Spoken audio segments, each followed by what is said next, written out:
So andito na tayo sa lock. Ang tawag na mga ano pa siya dito, mga sinulat oh.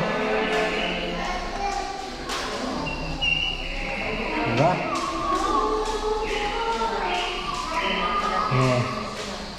Yan yung mga ano niya, history niya. Oh. Sundang. Ito yung ano, barong. Ito yung barong gamit nila dati. Tapos ito naman yung Chris. Sword ito ang tawagin dati, sword. Yung makaluma. Tapos punta tayo dito. Ano naman, singsing. Ito yung mga singsing. Tapos yung plato nila ito. Ito yung mga panluto nila dati. Yan yung mga ano niya oh. Samsung Palas plato, ganyan. Hindi yan oh. Buhay na buhay pa, antigo ito oh. Meron pa dito mga sinaunang ano, bags. Oh. Tapos ibig pala sabihin talaga, nandito may isda na talaga na ganyan no. Noon pa talaga. Oh. Ano yung bangos? Parang iba man, bulan-bulan man tawag noon. Kung balanak, banak, ganoon pa rin yun no. Lagaw. Ito, malitubong. Kompleto, ganoon pa rin yung isda oh. Sinauna hanggang wala nagbago yung pangalan. Ito yung mga sulat nila dati oh. Katin-katin. Sa mga panteon. Diba? Ano, ibig pala sabihin ko rin talaga yung mga kabibi.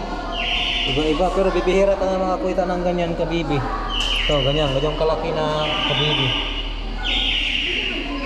Yung ano, ito si Rizal.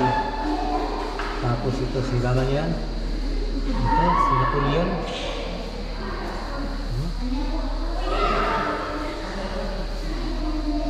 Dito ng ano. So yung dati na mga kulon na barko, yung mga pandigma dati. So kilala mo yung ano, yung barko dati. Ayun, no?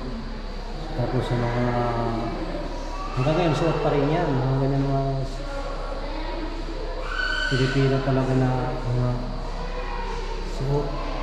Ang dati, yung bayan 1896.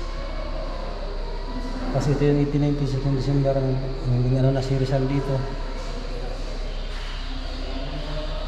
Dito na yung punto ni Rizal sa Pakop, Manila.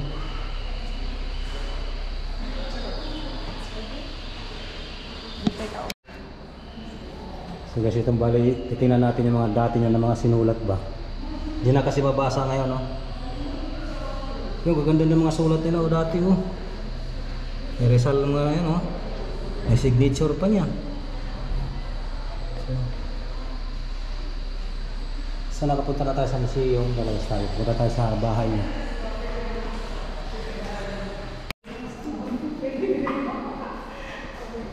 Dito tayo sa bahay kubo.